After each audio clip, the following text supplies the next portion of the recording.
had a home listed for sale here on St. Simon's Island, and the sellers were a bit older. We had a closing scheduled for a Friday morning, and the sellers leaned over to the buyers and asked, "Hey, we've got the movers coming tomorrow morning. We should be done around 3 o'clock. Is that going to be a problem?"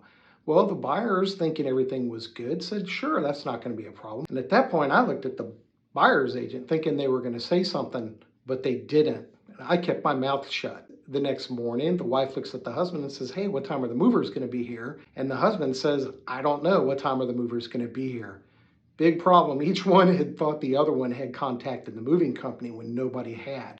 As a listing agent, my phone starts to ring. The buyer's agent's calling me and saying, "Hey, it's going to be 3 to 4 weeks before they can get someone in here to move the seller's property out so that the buyers can move in, who are sitting in front of the home with their own U-Haul waiting for items to go into the home." This was going to be a really big problem. It could have all been avoided if the buyer's agent had just ask for a temporary occupancy exhibit to be signed at the closing table. My advice to anyone who is buying a home where the sellers plan on staying in the next day, 2 days, 3 days, however long, is to get that temporary occupancy exhibit written. And that's going to protect the purchaser of the home. It's a criteria of items that survive the closing and describes what happens if the seller of the home stays in the property past closing. How long are they going to be there? What happens if they stay longer than they're going to be? What happens if some damage comes to the home? If the house catches on fire and burns down, who's responsible for that? So the sellers actually, they stayed in the home for, I think it was 3 weeks. Buyers were not happy. They had to stay in a Holiday Inn while they waited for the house to become vacant. And the sellers, honestly, they weren't in any kind of hurry. All this could have been avoided, though, if the buyer's agent had asked for that temporary occupancy exhibit to be written. I would advise my buyers not to close on a property if the sellers were going to remain in a minute past the closing, unless we had that temporary occupancy